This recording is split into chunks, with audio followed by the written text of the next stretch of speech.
Very good morning. आप सभी का इस चैनल पे पुनः एक बार बहुत बहुत स्वागत है। दोस्तों, आज हम लोग जानेंगे एक आध्यात्मिक शक्ति के बारे में, आध्यात्मिक चिंतन के बारे में, आध्यात्मिक विचार के बारे में और उससे जो एनर्जी क्रिएट होता है उस एनर्जी का अपने जीवन में क्या उपयोग हो सकता है, क्या दुरुपयोग हो सकता है, क्या सहयोग हो सकता है। इन सभी बातों को एक संक्षिप्त विवरणी के रूप में हम लोग जानेंगे और इससे ये पता चलेगा भक्ति में कितनी शक्ति होती है, क्या कोई ग्रह जो है वो हमारे अनुकूल नहीं हो तो उसका क्या दुष्परिणाम होता है और कोई ग्रह अगर अनुकूल हो तो उसका क्या परिणाम होता है। इन सभी बातों को एक छोटे से क्लिप के माध्यम से हम लोग जानेंगे और एक उपाय के संबंध में जानेंगे जिस उपाय से आप सभी ग्रह को अपने अनुकूल कर सकते हैं।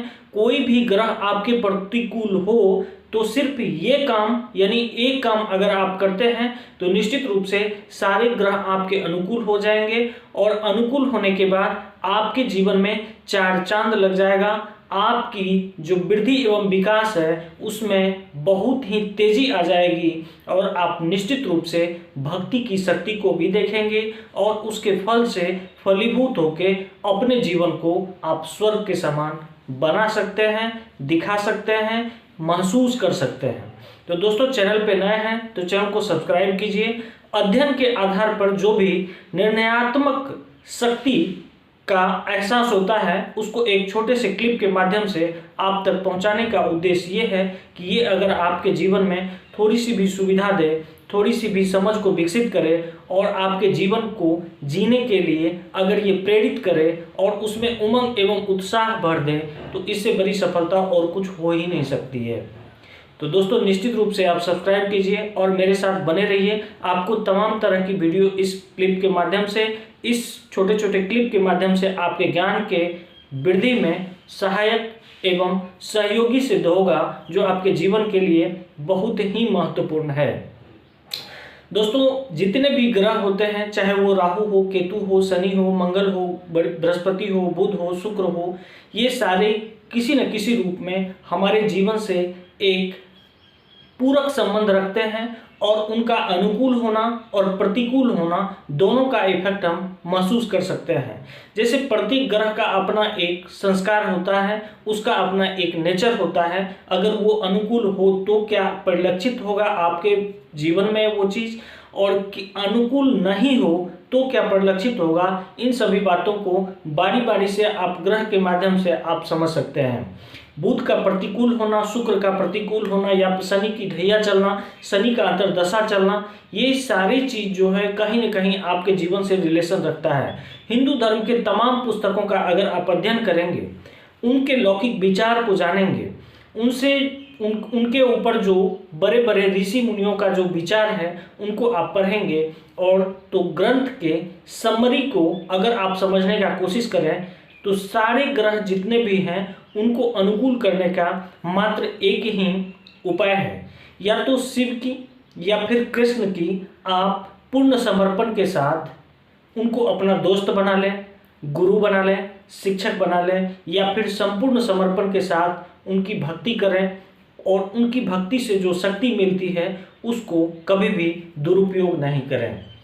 तो ये एक ऐसा उपाय है जो सभी ग्रह को डायरेक्ट अपने अनुकूल कर लेता है, यानी कोई भी ग्रह आपका कुछ भी नहीं बिगाड़ सकता है और ये केवल इसी से संभव है।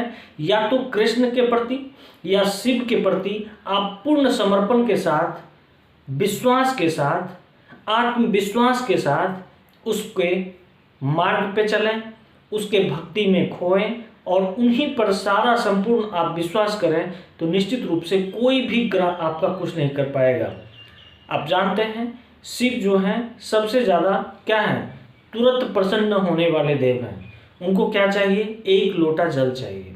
उससे भी ज़्यादा होता है तो 4 अक्षत दे दीजिए, उससे भी ज़्यादा होता है तो बेलपत्र दे दीजिए, उससे भी ज़्यादा होता है तो फूल दे दें। इनसे ज़्यादा उनको कुछ नहीं चाहिए, वो आपके मन के भूखे हैं। कृष्ण क्या है, एक द्योतक है। द्योतक का मतलब हुआ, कृष्ण एक संकेत है सर्वेश्वर का। सर्वेश्वर का मतलब हुआ, आप अगर कृष्ण की महिमा को जानें तो क्या है, कृष्ण अहिंसावादी हैं। कृष्ण के जीवन की परिकथा में आप देखते हैं कभी भी वो अपने मर्यादा का उल्लंघन नहीं करते हैं। उनके अंदर प्रेम भी है, उनके अंदर वैराग्य भी है, उनके अंदर योग भी है, यानी संपूर्ण चीज रहते हुए भी वो क्या है, निरहंकारी है, निर्विकारी है। तो इस मार्ग पे अगर आप अपने आप को समर्पित कर देते हैं तो कोई भी ग्रह आपका कुछ भी नहीं कर पाएगा। ये परम सत्य है। या तो शिव के प्रति या फिर कृष्ण के प्रति आप पूर्ण समर्पण के साथ भक्ति करें और उनकी शक्ति को जो आप पाते हैं तो उनका दुरुपयोग नहीं करें, बल्कि जन कल्याण में उनका उपयोग करें। तो निश्चित रूप से कोई भी ग्रह अनुकूल हो या प्रतिकूल हो आपके जीवन को इफेक्टेड नहीं कर सकता है, नहीं कर सकता है, नहीं कर सकता है। कौन सा ग्रह आपके जीवन में क्या लाता है, उनकी प्रतिकूलता कैसी आप महसूस कर सकते हैं, उनकी अनुकूलता को कैसे महसूस कर सकते हैं, उनके लिए प्रत्येक ग्रह का एक छोटे छोटे क्लिप के माध्यम से आपको जानकारी प्राप्त करना पड़ेगा, जिसके लिए आपको इस चैनल पे बना रहना जरूरी है। हम कोशिश करेंगे आगे इस बात की भी जानकारी आपको हम शेयर करें। आप अगर उतने बृहद में नहीं जाना चाहते हैं तो निश्चित रूप से मात्र इस एक ट्रिक से आपके जीवन में परिवर्तन आना निश्चित होगा। और या तो आप शिव के प्रति या फिर कृष्ण के प्रति पूर्ण समर्पण के साथ, भक्ति भाव के साथ उनके बताए मार्ग पे चलें, उनका अवलोकन करें और उनके ही यादों में हमेशा खोए रहें, तो निश्चित रूप से जीवन परिवर्तन होगा ही, निश्चित रूप से होगा। और कोई भी ग्रह आपका कुछ भी नहीं कर सकता है।